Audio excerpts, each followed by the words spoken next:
오늘은 에스라 6장 말씀입니다.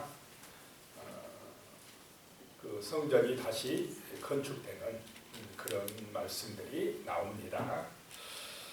1절에 보면 이에 다리오 왕이 조서를 내려 문서 창고 곧 바벨론에 보물을 쌓아둔 보물 정각에서 조사하게 하여 그랬습니다. 어제 말씀에 그 총독들이 그 사마리아 관리들이 와서 이제는 우호적으로 좀 변했다고 그랬습니다. 하나님의 말씀이 임하고 유대 백성들이 담대해지니까 하나님이 도우셔서 우호적이 돼가지고 다리오 왕에게 조서를 보내서 옛날에 그 고레스 왕 때 칙령이 내려졌다는데 성전 건축을 하라는 그런 칙령이 내려졌다는데 그게 사실인지를 좀 확인해 주십시오라고 조서를 보냈다고 그랬습니다. 그래서 이 다리오 왕이 조사하게 했더니 2절에 보니까요. 메데도 앙메다 궁성에서, 메데도는 이란 지역에 있는 그런 곳입니다.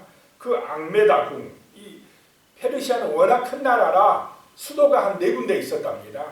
그런데 이 앙메다 궁은 여름 별장으로, 여름 궁전으로 왕들이 주로 여름에 가서 나라를 다스렸던 그런 앙메다 궁성에서 한 두루마리를 찾았으니 거기에 기록하였으되 그 두루마리에 고레스의 칙령이 기록된 것이 발견되었다라고 하는 것입니다.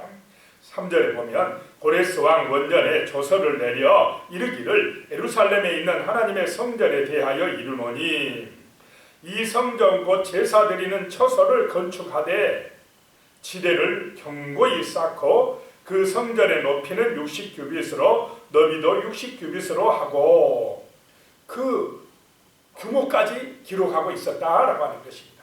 그런데 솔로몬 성전하고는 약간 지금 다르게 기록되어 있습니다. 솔로몬 성전은 60규빗, 20규빗, 30규빗 높이, 넓이, 길이, 넓이, 높이 이렇게 기록됐는데 약간 다르게 기록됐는데 이게 착오일 수도 있고 그렇다고 합니다.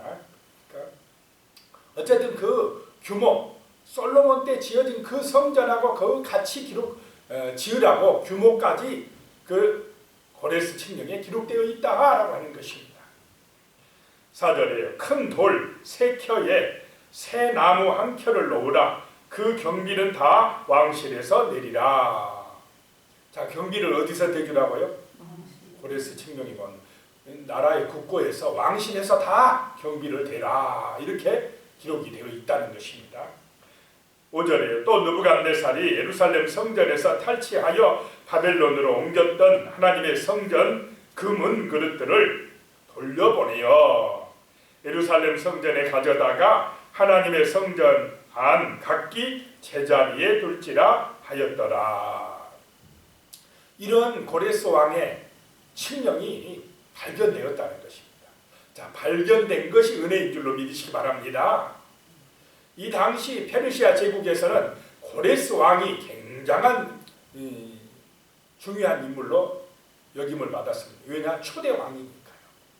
그래서 이 다리오 왕도 자기의 선조인 그 고레스 왕을 함부로 할 수가 없습니다. 고레스 왕이 이렇게 명령을 내려놨으면 이유 불문하고 그대로 해야 된다는 것입니다. 그래서 6절 이에 유브라데 강 건너편 총독 다뜨네와 스달 보스네와 너희 동관 유브라데 강 건너편 아바삭 사람들은 그곳을 멀리하여, 이 말은 그 성전 건축하는데 가서 방해하지 말고 라는 뜻입니다. 괴롭히지 말고. 7절 하나님의 성전 공사를 막지 말고 유다 총독과 장로들이 하나님의 이 성전을 제자리에 건축하게 하라. 다리오 왕이 이제 새롭게 명령을 내리고 있는 것입니다. 하나님의 은혜인 줄로 믿으시기 바랍니다. 8절에 내가 또 조서를 내려서 하나님의 이 성전을 건축함에 대하여 너희가 유다 사람들의 장로들에게 행할 것을 알리노니. 이 다리오 왕이 새롭게 이제 첨가해서 그 명령을 내리는 것입니다. 왕의 재산 곧 유브라데 강 건너편에서 거둔 세금 중에서 그 경비를 이 사람들에게 끊임없이 주어 그들을 멈추지 않게 하라라고 말씀하고 있습니다. 그냥 짓게만 해준 것도 은혜인데 뭐까지 끊임없이 대주라고 하는 것입니까? 경비를, 그 나라의 세금에서 경비를 끊임없이 대줘라. 필요한 대로 대줘라. 하나님의 넘치는 은혜인 줄로 믿으시기 바랍니다. 이런 하나님의 은혜와 도우심이 있어야만이 우리 믿음의 사람들이 승리하게 되는 것입니다. 그래서 하나님이 우리의 힘이라는 것입니다. 하나님이 우리의 능력이라는 것입니다. 기도가 힘입니다. 하나님의 말씀이 힘이라는 것입니다. 세상 사람들은 권력이 힘이요 돈이 힘이라고 하지만은 우리 믿음의 사람들은 말씀이 힘입니다. 기도가 힘입니다. 하나님의 도우심이 힘입니다. 정말로 날마다 우리는 이 하나님을 의지하여 살아가시기를 축복합니다. 내 형편과 처지가 어떠한 상황이 있어도 상관없습니다. 지금 여기 성전 짓는 유대 백성들의 형편이 좋은 형편입니까? 세상보다 더 잘 살고 더 나은 형편입니까? 결코 아닙니다. 바벨론 나라에서 살다가 이렇게 폐허가 된 예루살렘에 온 사람들이 무슨 얼마나 큰 힘이 있겠습니까? 돈이 있으면 얼마나 있겠습니까? 그런 그들에게 하나님이 힘이 되어 주셨다라고 하는 것입니다. 9절에 또 보면요, 또 그들이 필요로 하는 것 곧 하늘의 하나님께 드릴 번제의 수송아지와 순양과 어린 양과 또 밀과 소금과 포도주와 기름을 예루살렘 제사장의 요구대로 어김없이 날마다 주어 그랬습니다. 자, 세상 왕들은 하나님 앞에 예배드리는 걸 좋아합니까? 별로 안 좋아합니까? 세상 사람들은 오늘날도 그러지 않습니까? 예배드리는 거 별로 안 좋아해요. 그런데 하나님이 도우시니까 그 다리오 왕이, 페르시아 대제국의 왕이 하나님 앞에 제사 드리는 거 도와줘라 이 말입니다.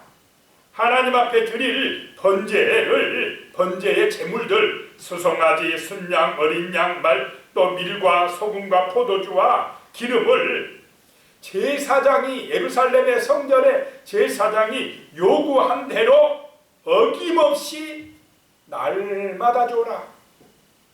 은혜입니까? 아닙니까? 마음껏 예배드리게 해라. 세상의 권력자 왕의 마음을 감동시키셔가지고 마음껏 예배드리게 해라. 이런 은혜가 임하도록 기도하시기 바랍니다. 기도할 때에 성도들의 믿음이 정말 하나님을 간절하게 찾고 경배 드릴 때에 이런 은혜가 임할 줄로 믿습니다. 성도들의 힘은 다시 말씀드리지만 돈이 아닌 줄로 믿습니다. 지금 이 세상은 계속 텔레비전이나 어디 뉴스나 인터넷이나 세상 사람들의 말이나 뭐가 힘이라고 가르치고 있습니까? 학교에서도 마찬가지입니다. 돈이 힘이다. 자본이 힘이다 그럽니다.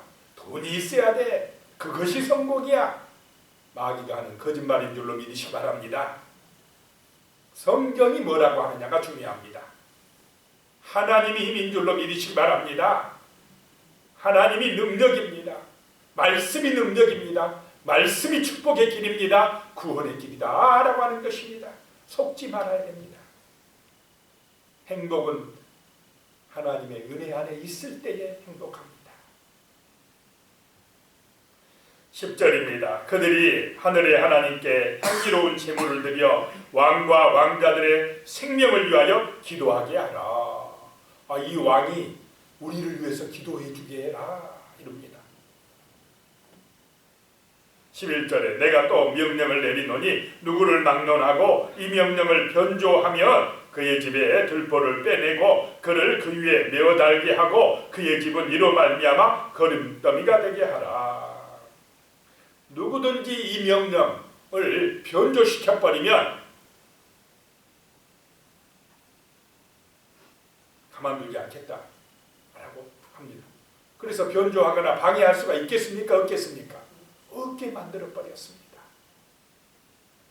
12절이요. 만일 왕들이나 백성이 이 명령을 변조하고 손을 들어 예루살렘 하나님의 성전을 헐진대, 누가 만약에 하나님의 성전을 헐면 그곳에 이름을 두신 하나님이 그들을 멸하시기를 원하노라. 나 다리오가 조서를 내렸노니 신속히 행할지어다 하였더라.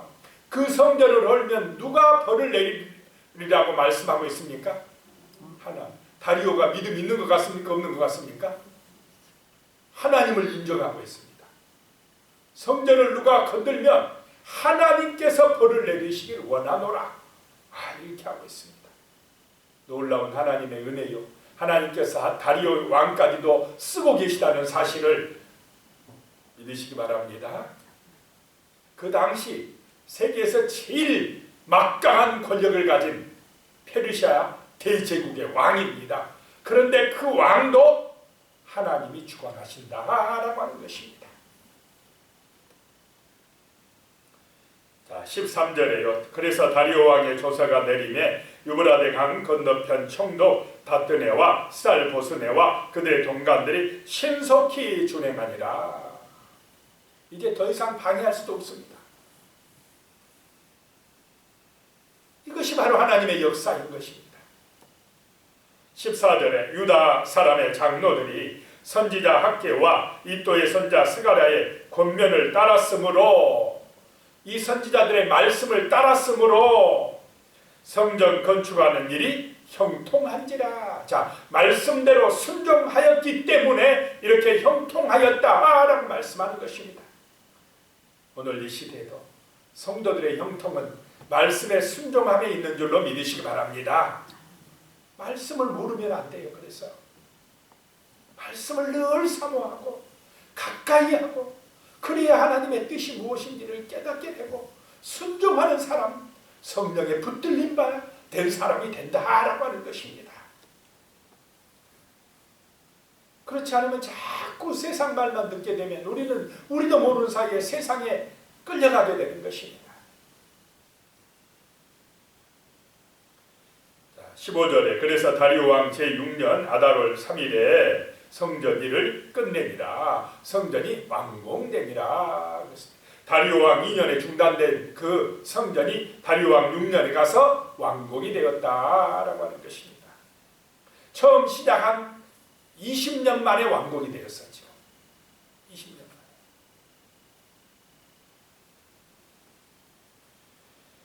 만에. 자, 16절에요. 그래서 이스라엘 자손과 제사장들과 레위 사람들과 기타 사로잡혔던 자의 자손이 즐거이 하나님의 성전 봉헌식을 행하니 얼마나 기쁘겠습니까?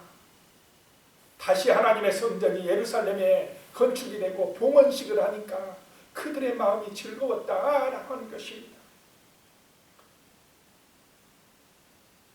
17절에요. 하나님의 성전 봉헌식을 행할 때에 수소 100마리와 순양 200마리와 어린 양 400마리를 드리고 또 이스라엘 지파의 수를 따라 순염소 12마리로 이스라엘 전체를 위하여 속죄제를 드리고, 지금 유다와 베냐민 지파만 남아있지만은 그들은 12지파를 대표해서 하나님 앞에 속죄제를 드렸다라고 하는 것입니다.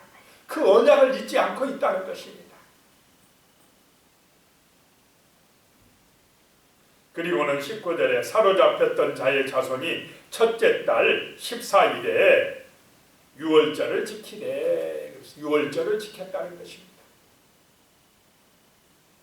자, 유월절은 그 어린 양의 피로 죽음에서 벗어난 날, 애굽에서 해방된 것을 기념하는 절기인 줄로 믿으시기 바랍니다. 자, 오늘날 우리는 이 유월절이 부활절로 변한 줄로 믿으시기 바랍니다. 예수님이 어린 양의 피, 십자가의 보혈의 피를 흘려주셨고, 그래서 우리는 모든 허물과 죄에서 마귀에게서 해방받은 줄로 믿으시기 바랍니다. 그리고 부활하심으로 그 죽음에서 벗어난 영원한 생명을 얻는 그 길을 열어 주셨습니다. 그래서 오직 예수인 줄로 믿습니다. 예수가 보혈의 피, 이 유월절 어린 양이 되셨고 또 죽음을 이기신 하나님의 그 아들이 되셨다는 것입니다. 부활의 첫 열매가 되셨기 때문에 우리는 예수 그리스도를 통하여서 이 유월절 언약의 백성이 되어지는 것입니다. 자, 20절이에요. 제사장들과 레위 사람들이 일제히 몸을 정결하게 하여 다 정결함에 사로잡혔던 자들의 모든 자손과 자기 형제 제사장들과 자기를 위하여 유월절 양을 잡으니 그랬습니다. 21절입니다. 사로잡혔다가 돌아온 이스라엘 자손과 자기 땅에 사는 이방 사람의 더러운 것으로부터 스스로를 구별한 모든 이스라엘 사람들에게 속하여 이스라엘의 하나님 여호와를 찾는 자들이 다 먹고 그랬습니다. 자, 이방 세상의 더러운 것들로부터 어떻게 해요? 스스로를 구별했다. 성도는 거룩한 백성인 줄로 믿습니다. 지금 세상 사람들이 살아가는 그런 더러운 모습을, 타락한 모습을, 죄짓는 모습을 보고 거기 따라가지 아니하고 어린 양의 피로 죄를 씻고 성결하게 하고 거룩하게 하여서 구별되어서 하나님의 말씀을 따라 살아가는 성도들이 되어야 될 줄로 믿습니다. 그래야 구원받습니다. 세상 따라가면, 넓은 길로 가면 심판으로, 지옥으로 떨어지고 망합니다. 우리는 하나님의 말씀을 따르는 거룩한 백성인 줄로 믿습니다.